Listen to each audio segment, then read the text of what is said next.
Hello, Electric Brian here. So when I ordered my Tesla, I knew I wasn't going to have any way to charge it at home right away because my electrician wasn't coming to install my EVSE, my level 2 charger, for about a month and a half after I got my car. So when I ordered, along with the car, I ordered the mobile charger. So this would allow me to charge at level 1 at home, since I don't have a NEMA 1450 plug at home where I would be able to charge level 2. So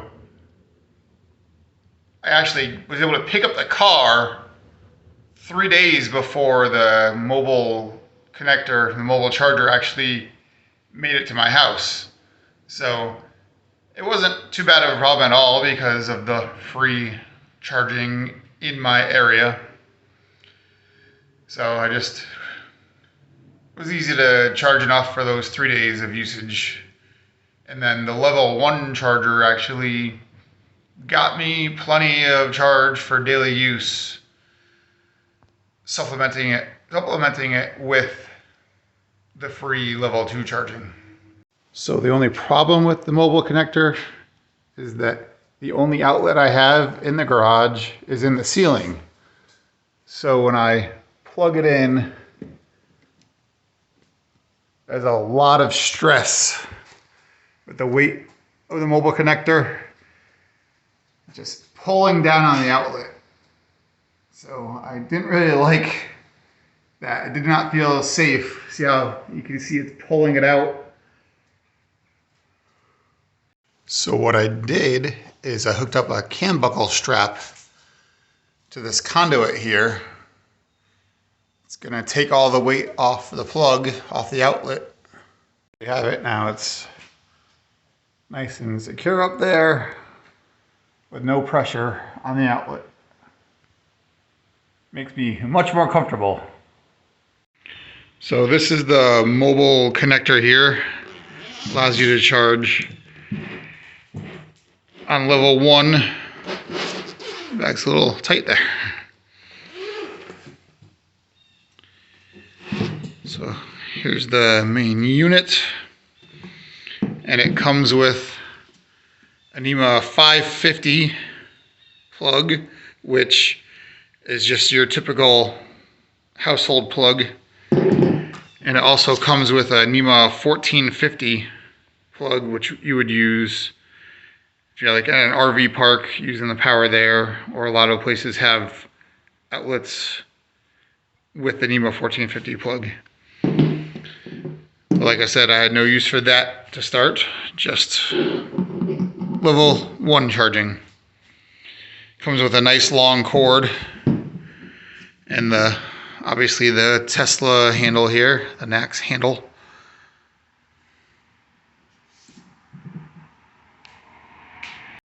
So with my EVSE being installed very soon, it's actually being installed in 2 days.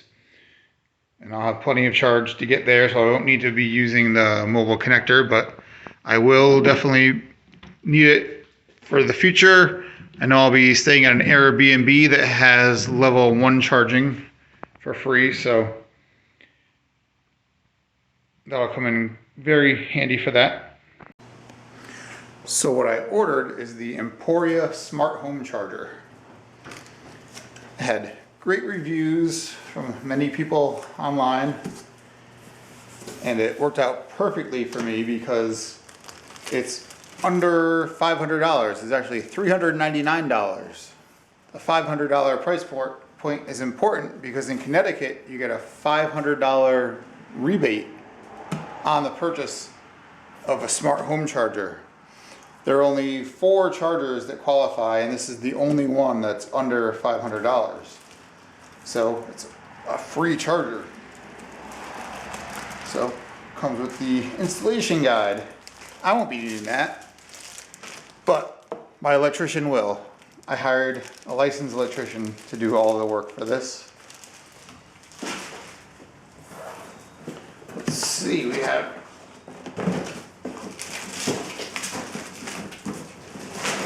Tesla the unit. It's a little hard to get out of the box.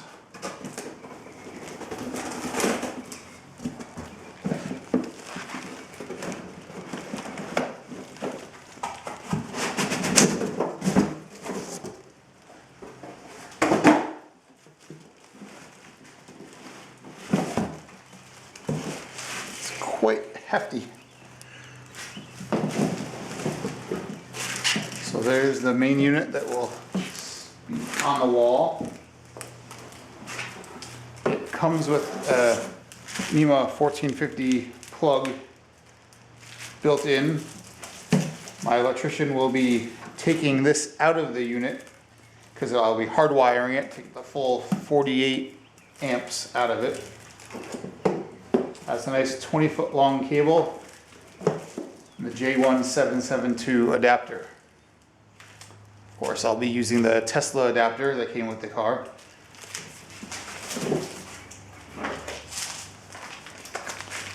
Comes with a mounting bracket. The handle sits in there. And this could mount anywhere you want, or it could connect directly to the unit mounted under it. I'm actually not going to use this because it doesn't really work well to sit in there. It doesn't just pull easily out. So I bought a different holster.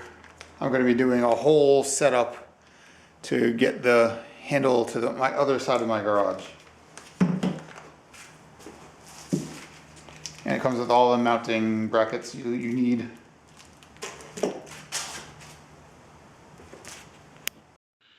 And I thought I would show you a little bit about the installation of my EVSE.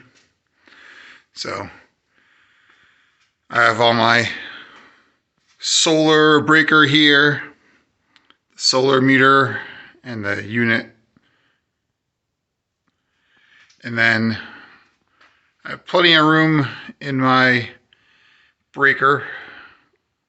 And my electrician did a load balance calculation to make sure that the 60 amps he's adding for the 48 amp charger won't be too much for my system, and that was plenty left. So all the way over on one side of the basement is the circuit breaker, and that's going to have to run up and over all the way down, all the way across the basement, and way down there, deep down in this tight alleyway here. The cord is going to have to run, the cable is going to have to run all the way up through a hole here. And I'll show you where that hole goes.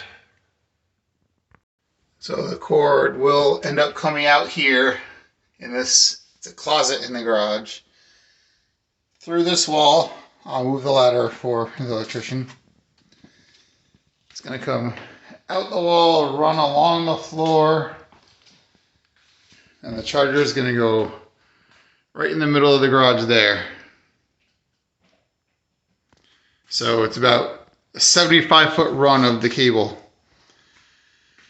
But then the charging cable, I'm going to have to rig it up to run along the ceiling all the way back to my charge port here.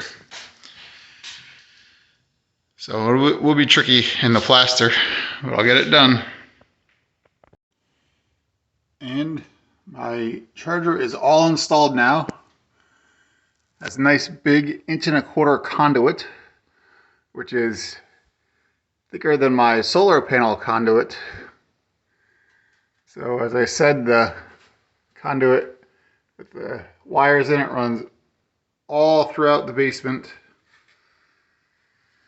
Works out to about 80 feet of conduit and 6-gauge wire running all the way around.